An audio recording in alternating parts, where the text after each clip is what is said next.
This story is titled, I discovered my girlfriend's revealing text to her best friend about seeking a better man during our engagement. Her candid message exposed her true intentions, leading to our engagement cancellation and her desperate attempts to reconcile with 45 missed calls a week later. Hey Reddit, I'm 29 years old, just an average guy living an average life. I'm not going to sugarcoat this story or embellish the details to make myself look better. It's going to be a long one, but I think it's worth sharing. To understand how I got here, I need to take you back to my senior year of high school. Back then, I was just your regular dude.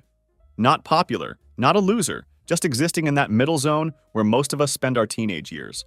I wasn't planning on going to prom that year. The whole thing seemed pointless to me. Why would I want to stand around awkwardly while the cool kids had fun? It seemed like a hard pass. My friend Tommy, however, wouldn't let it go. Dude, it's our last high school memory. You have to go, he kept insisting every time we hung out. After weeks of pestering, I finally caved in. I borrowed my dad's old suit, which was a size too big in some places and too small in others. I looked like a complete clown, but whatever. At least I was going. The night of prom arrived, and there I was, standing against the wall, pretending to text people on the calculator app of my phone. Classic wallflower move. That's when something unexpected happened. Out of literally nowhere, Elizabeth walked up to me. And not just any Elizabeth. The Elizabeth. She was smart as hell, cute as hell, and somehow managed to be both the hot girl and the smart girl, which isn't supposed to happen outside of movies. Want to dance? She asked. I almost spit out my spiked punch. Girls like her didn't talk to guys like me. That's not how high school worked. Instead of saying something cool or smooth, my dumbass brain produced, I don't really dance. She just smiled and replied, Good, me neither. Let's not dance together. That right there, that exact moment, something just clicked between us. We ended up spending the entire night in that corner, talking about everything. We discovered we were both obsessed with the old George Romero zombie movies. We both secretly hated school dances but came anyway. We'd both gotten into state university and were kind of terrified to go. Around midnight, we both realized prom sucked, so we decided to bail. I drove her to this 24-hour diner in my crappy Honda with the dented bumper, and we just talked until the sun came up. I had never connected with anyone like that before. There was something special about how easily conversation flowed between us, how we seemed to understand each other without trying. Elizabeth and I started dating that summer after prom. When fall came, we both went to state together as planned. We maintained our relationship through the freshman dorms and sophomore year housing shuffle. By junior year, we got an apartment together with a couple of roommates. I watched with pride as she crushed her MSAT and got accepted into med school. Meanwhile, I started at this architecture firm right after graduation. Life was just happening for us, moving forward together like it was always supposed to be that way. By the time we hit our late 20s, 28, 29, we had been together for nearly a decade. Wild, right? Whenever people would ask me, don't you wonder what else is out there? I'd just shrug and answer honestly, why would I? I got lucky first try. That's genuinely how I felt about our relationship. Last year, I saved up for about 6 months to buy this ring she had pointed out years ago when we were at the mall. We weren't even shopping for rings at the time. She just saw it in a window display and casually mentioned, that one's pretty. I remembered that moment all this time. That's the kind of boyfriend I was, the kind that remembered the little things. When I finally proposed, she cried so hard she couldn't even say yes for like 5 minutes. She just kept nodding and sobbing with happiness. We set the wedding date for July 2025, and everything was perfect. At least, that's what I thought. Fast forward to last month. Her med school friends came over for their monthly hangout. These girls are all kind of bougie. They're dating these tall finance guys and lawyers. I never really liked them, but they were her friends, so whatever. That evening, I was in the backyard setting up a surprise for Elizabeth. I had fairy lights strung up everywhere. Yeah, I know, super cheesy, but she loves that kind of thing. I had her favorite wine ready, a music playlist queued up, the whole works. Because that's just the kind of thoughtful fiancé I was. A romantic French dude with my stupid fairy lights and wine. I came in through the side door to grab more extension cords when I heard them all laughing super loud in the living room. I wasn't trying to listen in, but then I heard Elizabeth's voice clear as day. I just want to know what it's like to sleep with someone taller, you know, just once. It felt like someone had just punched me in the stomach. My Elizabeth, the woman I'd loved for a decade, who I was planning to marry in a few months, was talking about sleeping with another guy. And over something as trivial as height. I'm going to be honest for a second. I actually felt insecure about my height for the first time in my life. It was something I'd literally never worried about before. But then I thought, wait, isn't this the same girl who told me 100 times she loved me exactly as I am? The same girl who used to say she fit perfectly against me when we hugged? I thought she loved me, not some arbitrary physical measurement. Then one of her friends, probably Nicole, always hated her fake ass, said, "Girl, you've only had one guy, he's kind of average. You've got to test drive a tall dude before locking it down." The positions alone. For context, I'm 5'8" inches, and Elizabeth is 5'4". They all started cackling like they were at some kind of witch convention. Then Elizabeth responded, "Right? I'm just curious. But I don't like to point out the height thing in front of Peter." Peter. That's me. The guy who spent a decade loving her and emptied his savings for her dream ring. The guy who never once in 10 years made a comment about wanting to try someone hotter, or someone with bigger boobs, or someone who weighed less. Not even as a joke with my buddies. Not even when I was drunk. Because I actually respected her and our relationship. I just stood there frozen, not knowing what to do. My first instinct was to walk in there and confront her, but something stopped me. Maybe I was in shock, or maybe some part of me wanted to see how deep this rabbit hole went. So I silently backed away, went to the garage, and just sat in my car staring at nothing. Everything I thought I knew about us suddenly felt like a lie. Instead of confronting her right away, something in me decided to wait and watch, to see what she was really up to. That's when the real shit show began. Over the next 2 weeks, I turned into this person I didn't even recognize. I'd never been the jealous type before. I'd never checked a girl's phone or done any of that toxic stuff. But suddenly, I was checking her texts when she was in the shower, looking at her location on our shared app, and noticing how she was suddenly working late at the hospital when she never did before. I know. I'm literally describing psycho boyfriend behavior. Trust me, I felt like garbage doing it. But guess what? I was fucking right. Her texts with Nicole, her bestie, the one who suggested test driving a tall dude, were full of screenshots of some local basketball player's Instagram. This guy coaches youth leagues and does charity stuff at the hospital where Elizabeth works. He seems like a decent dude, actually, which somehow made it worse. Elizabeth's texts were all, "He's so hot," and I messaged him about volunteering at the hospital's charity game next week. Oh, volunteering. That's what we're calling it now. How noble of you, babe. The worst part was watching her delete texts before putting her phone down, changing her passwords, taking extra time getting ready for work events that weren't on her calendar before. Because nothing says legitimate work event like a new push-up bra and those heels I got her for her birthday. Classy. I know what you're thinking. Why not just end it right there? The evidence is pretty clear, right? But some stupid part of me still wanted to believe there was some explanation. That maybe I was overreacting. That my high school sweetheart, the girl I've loved for a decade, wouldn't actually try to cheat on me. Then came the night that changed everything. She told me she had an overnight shift at the hospital, kissed me goodbye like normal, said love you and everything. I sat there on the couch dying inside, wondering if I was just being paranoid. But 20 minutes after she left, our doorbell camera, which sends alerts to both our phones, showed her getting into Nicole's car wearing a dress I'd never seen before. Not scrubs. A fucking dress. At 8 p.m. for a supposed overnight shift. That's when I snapped. I got in my car and followed them. Yeah, I actually followed them, like I'm in some shitty detective movie. Judge all you want. I judged myself plenty. They drove to this upscale bar downtown that, according to his Instagram, yeah, I looked him up, is where basketball coach guy hangs out on Thursdays. What a coincidence.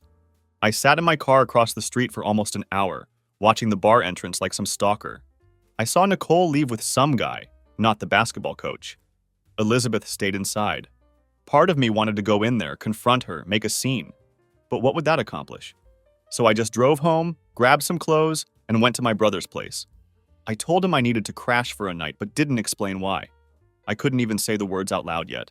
That night was probably the worst of my life. I kept checking her location, which showed her at the bar until 1 a.m., then moving to what I assume was basketball coach's place, then finally to the hospital around 6 a.m. She texted me around 7 a.m. Rough night shift, can't wait to come home and cuddle. I just stared at that text for like 20 minutes. The audacity. The absolute fucking audacity. I went back to our place before she got home. I needed to see her face when she walked in. I needed to know if I'd wasted a decade of my life on someone who could lie to me so easily. Around 9 a.m., she came through the door, still wearing last night's dress with a hospital tote bag. Her hair was messy, makeup smudged, and she looked exhausted. When she saw me sitting at the kitchen table, she froze for a second, then quickly recovered. "Hey babe, didn't expect you to be up," she said all casual, like nothing was wrong. "How was your shift?" I asked, keeping my voice super calm. She launched into some story about a car accident victim and how crazy the ER was all night. Her story was incredibly detailed too. She'd clearly rehearsed this. I let her talk for a minute, then cut her off. "That's weird because I called the hospital and they said you weren't scheduled last night." Her face did this thing where it like falls and then tries to recover but can't quite get there. It would have been almost funny if it wasn't breaking my heart. "I can explain," she started. "No need," I said, sliding my phone across the table with the doorbell footage pulled up. "You went to meet that basketball coach, the one you've been texting Nicole about, the one whose Instagram you've been stalking." Her face went from guilty to completely shocked in like half a second. Eyes wide, mouth hanging open. You could literally see her brain short-circuiting, trying to figure out how I knew all this. "How did you... Wait, what? How could you possibly..." she stammered. She grabbed my phone, staring at the doorbell footage like she couldn't believe what she was seeing. Then her head snapped up, looking around the apartment like she was searching for hidden cameras. "Have you been spying on me?" she whispered, voice shaking. "You mean like checking your phone while you shower? Going through your texts? Following you to bars?" "Yeah, I have. Not proud of it. But looks like my gut was right." The color drained from her face completely. That's when the waterworks started. Like someone just flipped a switch and turned on a fire hose. "Nothing happened, I swear to God, I just wanted to see what it would be like," she sobbed, mascara already running down her cheeks. "To be with someone taller?" I asked. "Because I can stand on a box if that's all it takes to save our relationship." I wasn't even trying to be funny. I was just so hurt and angry that it came out as this bitter sarcasm. Her eyes went wide. "You heard that. That night with my friends. It wasn't serious. We were just talking. Serious enough to make fake plans, lie to my face, and go meet him while wearing our engagement ring. But sure, just casual girl talk." That's when the excuses started coming faster than I could process them. It's human nature to be curious. Everyone wonders about other people. It doesn't mean I don't love you. We've only been with each other. Don't you ever wonder? I wasn't going to do anything. I just wanted to talk to him. You're making this into something it's not. Each excuse felt like another knife in my chest. Because even if she was telling the truth, even if nothing physical happened, she'd gone through so much effort to meet this guy. Multiple lies, fake plans, disrespect, new dress, all while wearing the ring I'd saved up for months to buy her. When I didn't respond to her excuses, she switched to begging. She promised she'd never talk to him again, said it was a moment of weakness, swore on her life nothing physical happened. And you know what? I actually believe her on that last part. Not because I trust her, but because from what I saw, basketball coach didn't seem that into her. She was chasing him, not the other way around. But honestly, that almost made it worse. My fiancée wasn't cheating because she fell for someone else. She was actively trying to cheat because she wanted to try a taller model before settling for me. I just looked at her and said, "The wedding's off, at least until I figure out what the hell I'm doing next." Her face went white. "What do you mean off? Like postponed?" "I mean off. I don't know if that means postponed or canceled forever. I need time to think about whether I even want to marry someone who'd do this." She collapsed on the floor sobbing, like full-on hysterics, begging me not to leave, saying she'd do anything to fix it. "Please don't do this. We can go to counseling. I'll cut off Nicole. I'll never talk to those friends again. It was stupid. I was stupid." I just walked past her, packed a bigger bag, and went back to my brother's place. I blocked her number, turned off my location sharing, and that's where things stand right now. 10 years together, 3 months from the wedding, and I'm sleeping on my brother's couch, trying to figure out if there's any way to save this or if it's just done. All because my 5'4" fiancé wanted to see what it was like to fuck someone taller than 5'8". What a world we live in, huh? Now I'm staying at my brother's place, trying to wrap my mind around what I should do next. First off, thanks for all the support in the comments. Some of you are calling me a doormat for not confronting her immediately. Others are saying I'm the goat for how I handled it. Truth is, I don't feel like either. I just feel like a dude whose life got turned upside down. Anyway, let me pick up where I left off. So I'm staying at my brother's place now. For those asking, yes, he knows the whole story. He was the first person I told everything to. He was pissed, like, wanted to call Elizabeth and go off on her. I had to talk him down from that one. The drama's bad enough without adding more fuel to the fire. The first 3 days at my brother's were just a blur. Elizabeth was blowing up my phone, like 30-plus calls and probably 100 texts. I didn't read all of them, but I would check them occasionally to make sure there wasn't anything I actually needed to know about, like apartment stuff or whatever. The messages were a mix of, please call me, we need to talk, to nothing happened, I swear, to, you're overreacting to fine, be that way. Classic stages of getting caught, I guess. Meanwhile, I was just trying to figure out what to do next. Cancel the venue? Tell our families? Move out? It's amazing how breaking up when you're 29 is way more complicated than when you're 18. We had a whole life built together. So I didn't officially cancel anything yet, just told the venue we might need to postpone and called it a family emergency. I haven't even told my parents the full story yet, but day 5 is when shit got really weird. I'm at work. Yeah, still had to keep showing up to my job through all this, when Elizabeth calls. I've been ignoring her calls for days, but this time she calls like 12 times in a row, and I start thinking maybe something's actually wrong. So I finally answer. Big mistake. The second I say hello, she just starts screaming. Not crying this time, but full-on screaming, "You're so insecure! I'm glad I saw how pathetic you were before marrying you!" My coworkers definitely heard it through the phone. I had to step outside real fast. She keeps going. "You think you caught me cheating? I didn't even do anything. You're throwing away 10 years because you're too insecure about your height." I'm standing in the parking lot with my phone like 6 inches from my ear because she's so loud, just completely shocked. This is not the Elizabeth I know, or thought I knew. Then comes the kicker. "Fine, if you need to think about it, then I'm canceling the wedding. I'm telling everyone you're the problem, that you were controlling and eavesdropping on me like a creep. You think you can put me on hold while you decide if I'm good enough? Fuck you!" When I finally get a word in, I just say, "Okay, done," and hang up. Then, I block her number, block her on all social media, and turn my phone off completely for the rest of the workday. When I get back to my brother's that night and turn my phone back on, it's flooded with texts and calls from mutual friends. Apparently, Elizabeth's been busy spreading her version of events. That I was controlling, that I flipped out over nothing, that I was always jealous of her male friends. My brother takes one look at my face and says, "She's going scorched earth, huh?" That night, we made a plan. I'd go to the apartment when she was at work, get my essential stuff, and find a new place as soon as possible. My brother said I could stay with him as long as needed. I called a few friends to help with the move so it would go faster. The next day, I did exactly that. Got all my important documents, clothes, electronics, some sentimental stuff. Left all the furniture. Most of it was stuff we bought together anyway. While we're loading my car, her mom calls me. I almost don't answer, but figure I owe her parents some explanation since they already paid for half the venue. Another mistake. Her mom starts with, "Elizabeth told us what happened," and then goes into this whole thing about how I'm making a mountain out of a molehill. How all couples have doubts before marriage, how I'm throwing away a great relationship over one little comment. I just listened, thanked her for calling, and said I'd already made my decision. I didn't have the energy to defend myself or explain everything. After hanging up, I sat in my car for a bit, just staring at our apartment building. 10 years of my life in that place. Memories in every corner. And now I can't even look at it without feeling sick.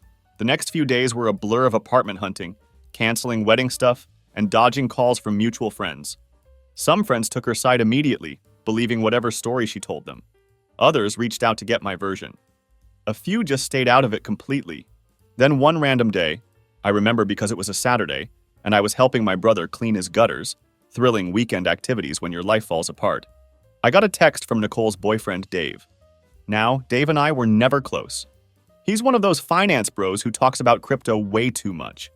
But his text was simple. "Hey man, there's something you should know about that night at the bar." He suggested meeting for coffee.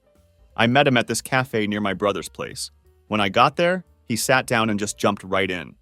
"Look, I'm only telling you this because if I was in your shoes, I'd want to know. And because honestly, what Elizabeth and Nicole did was fucked up." Turns out Dave is actually friends with basketball coach guy. His real name is Marcus, and apparently he coaches Dave's little brother's team. Small world, right? Dave starts telling me about the night Elizabeth and Nicole went to the bar. He only found out because Marcus mentioned it to him later. All casual like, Hey, your girlfriend brought her friend to meet me the other night. What was that about? According to Dave, the whole thing was planned. Not just Elizabeth going to meet him, but this whole operation where Nicole would introduce Elizabeth to Marcus, talk her up as this hot doctor, make it seem like Elizabeth was single and interested. This wasn't some random, oh, I'll see if he's at the bar situation. This was premeditated. Nicole had texted Marcus earlier that week, saying she had a cute friend she wanted him to meet. But here's the thing. Marcus barely gave Elizabeth the time of day. Dave was laughing as he tells me this part. Dude was surrounded by these tall model-type girls who were all over him. He talked to Elizabeth for maybe 2 minutes before some cheerleader showed up, and he completely forgot about her. Not going to lie, I felt a weird mix of emotions hearing this.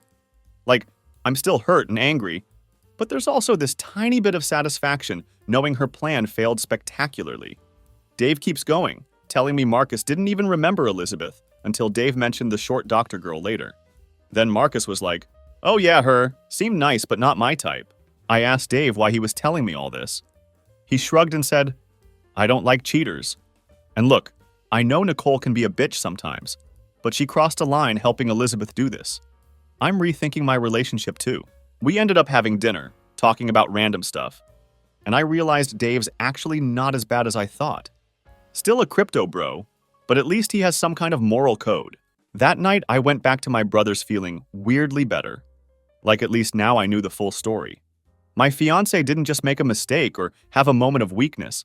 She actively planned to try and hook up with this guy before our wedding. And she failed miserably. I was sitting on this information, trying to figure out what to do with it, when around 11 p.m., there's banging on my brother's door. Loud banging, like someone's trying to break it down. My brother goes to check the peephole, turns to me with wide eyes and says, it's Elizabeth. Now my brother lives like 30 minutes from our old place. She had to deliberately track down where I was staying. That's some stalker-level determination. The banging continues, and now she's yelling my name through the door. My brother asks, want me to tell her to fuck off? But I decided I should handle this myself. One final confrontation. I opened the door, and holy shit, she's a mess. Her face is all puffy from crying, hair looking like she just got out of bed. She pushes past me into the apartment before I can stop her. Please just listen, she starts, voice all shaky. I made the biggest mistake of my life. I never even talked to him for more than 2 minutes. He didn't even care about me. I realized how stupid I was being. You're the only one I want. Please give me another chance. My brother takes one look at this shit show and quietly goes to his room. Smart man. Elizabeth's literally on her knees now, grabbing at my arms, full on sobbing. I'll do anything. Therapy. Cut off all my friends. Move cities. Whatever you want. I love you. I've always loved you.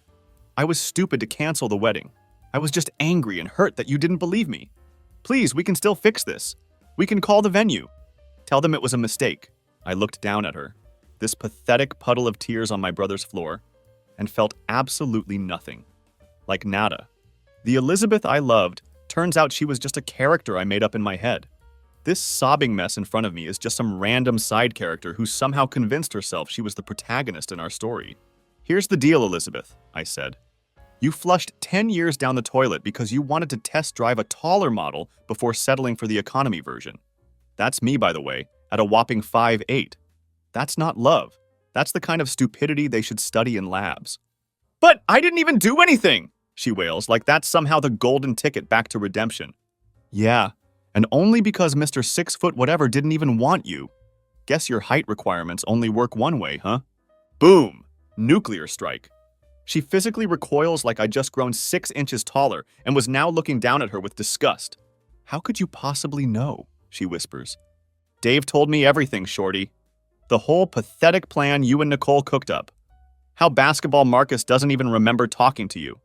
Apparently, being 5'4" makes you pretty forgettable when you're trying to hook up with guys who can literally see over your head. Her face transforms from desperate groveling to absolute mortification faster than she could say, height requirement. And just like that, the tears dry up and anger takes their place. Dave's lying, she shouts. Nothing happened. Oh, I believe nothing happened, I replied.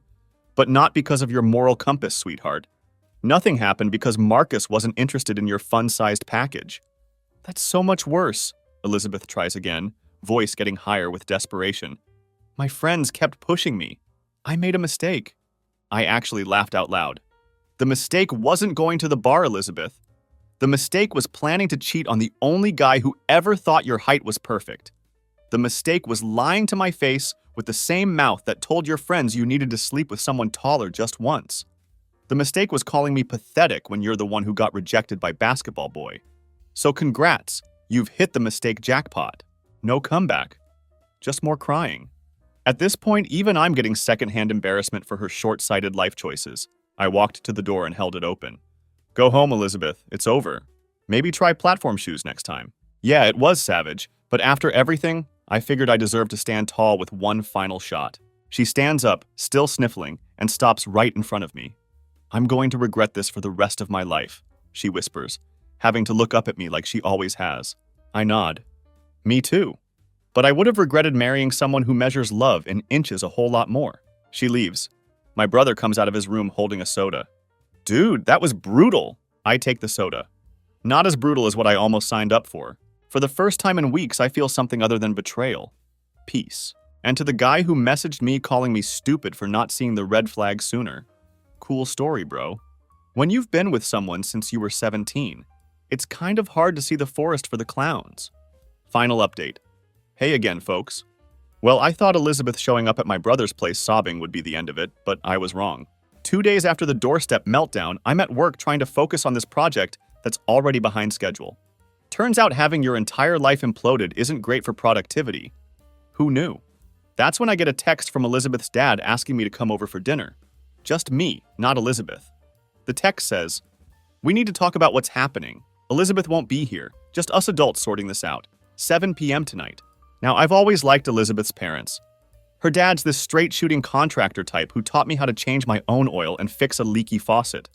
Her mom makes the best lasagna I've ever had in my life. They treated me like family for the past decade. So even though every instinct is screaming trap, I figure I owe them an explanation since they already paid for half the venue. Like, 10 grand is a lot of money to lose because their daughter wanted to bang a basketball coach. My brother thinks I'm an idiot for going. They're just going to guilt trip you into taking her back, he says while I'm getting ready. He's probably right, but I still feel like I need to do this. I get to their house and immediately know something's off. There are too many cars in the driveway. I recognize Elizabeth's Honda and her sister's SUV, along with her parents' vehicles. I almost turn around right there, but Elizabeth's dad opens the front door before I can. He's got this weird forced smile that doesn't reach his eyes. Come in, he says, clapping me on the shoulder too hard. I walk into their living room and, surprise, it's a fucking ambush. Elizabeth's sitting on the couch looking all sad and innocent in this oversized sweater that I'm pretty sure is actually mine. Her mom's next to her with a tissue box. Her older sister Olivia is there too, arms crossed, giving me the death stare. Have a seat, son, her dad says, pointing to the lone chair directly across from their family firing squad. I sat down because what else am I going to do at this point? Run away screaming? In retrospect, maybe I should have. Her dad starts in immediately. Elizabeth told us everything. Don't you think you're being trivial? All young women get cold feet. Oh, right, because lying and trying to hook up with another guy is just standard pre-wedding jitters. Totally normal, just girl stuff. Her mom jumps in before I can even respond. She didn't even do anything! She just talked to someone! And you're throwing away 10 years over it? Elizabeth sits there with red, puffy eyes, looking all innocent. I made a mistake. I was just scared about getting married so young. I look at all of them and say, she lied to my face, dressed up, and went to meet another man 3 months before our wedding. If that's trivial to you, we have different values. Olivia scoffs, literally scoffs. Oh, please, like you've never looked at another woman. That's when I lost it. Normally I'm pretty chill. Ask anyone. But something about that comment just snapped the last thread of my patience. Listen, looking is normal. Planning, lying, and meeting up is not. And by the way, your daughter isn't just curious about taller guys. She specifically told her friends she wants to sleep with one before the wedding. Just once. Those were her exact words. But sure, I'm the unreasonable one here. The room goes silent. Like, you could hear a pin drop silent. Her dad looks at Elizabeth. Elizabeth, is that true? Elizabeth starts sobbing again. He's twisting everything! We were drunk! It was just girl talk! I stand up to leave and her mom grabs my arm. She loves you. Everyone makes mistakes. Yeah, well, I'm not making the mistake of marrying someone who's still shopping around. But thanks for the lovely family dinner. Really made me see what I'll be missing out on for the next 50 years. Her dad follows me to the door. He looks tired suddenly. Look, I don't know exactly what happened, but I know my daughter. She's not perfect, but she loves you. With all due respect, sir, you don't know what happened. And maybe you don't know your daughter as well as you think you do. As I'm walking to my car, Elizabeth runs out after me. This is ridiculous, she yells. You're throwing away 10 years over one stupid comment and one stupid night. I didn't respond. I was done with their shit. The next day, Elizabeth's mom calls my mom. Brings our moms into this drama. Apparently, Elizabeth's mom tried to paint me as this controlling jerk who's overreacting to innocent pre-wedding anxiety. Thankfully, my mom shut that shit down fast. Told her that she raised me to know my worth and not accept disrespect from anyone, even someone we all love. And yeah, it's been 3 months since everything went down. The wedding date came and went. I moved to a new apartment in a building with actual security. Started hitting the gym regularly. Amazing how much free time you have when you're not planning a wedding to someone who's shopping for your replacement. I was grabbing coffee last week when I literally bumped into this girl, spilled her drink everywhere. I insisted on buying her a new one. We got to talking, and her name's Natalie. She's 5'2", works as a kindergarten teacher, and has these big green eyes that look up at me when she talks. Seeing her looking up at me with those eyes makes me feel like I'm 6, 5 inches tall. Gotta admit, there's something about a girl who has to tilt her head back to make eye contact that hits different. Not going to lie, boys. The shorties know how to make a man feel like a man. When I told her I'm 5'8", she laughed and said, "That's like the perfect height. Any taller and I'd get neck strain from looking up all the time." We've gone out twice now. I'm taking it slow, still healing from all the Elizabeth drama. But there's something about the way Natalie looks at me, like I'm exactly what she wants, not some compromise she's settling for. Elizabeth still tries to contact me sometimes. New numbers, fake social accounts, mutual friends. Last week, she sent a letter to my parents' house saying she's in therapy and working through her issues. Too bad there's no therapy for having trash character. I realize now that the problem wasn't my height or anything about me. It was that Elizabeth never really grew up. She still had that high school mentality where the basketball player is automatically better than the regular guy. Natalie doesn't care about that superficial crap. She cares that I listen when she talks, that I remember her coffee order, that I make her laugh.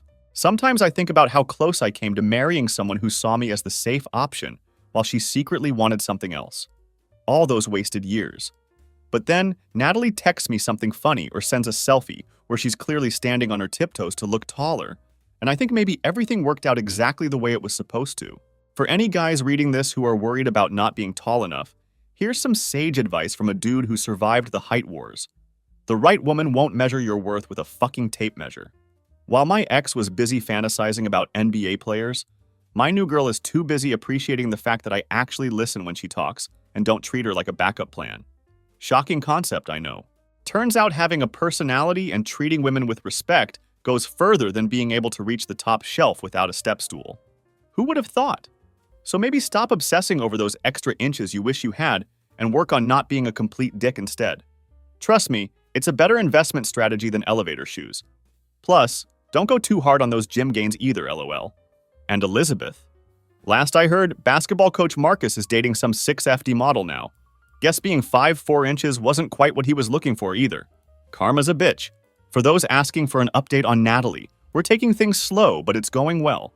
And no, Elizabeth still hasn't given up. Maybe I'll post an update in a few months if anything interesting happens. And to the guy who messaged me saying I'll regret this when she moves on. LOL, buddy.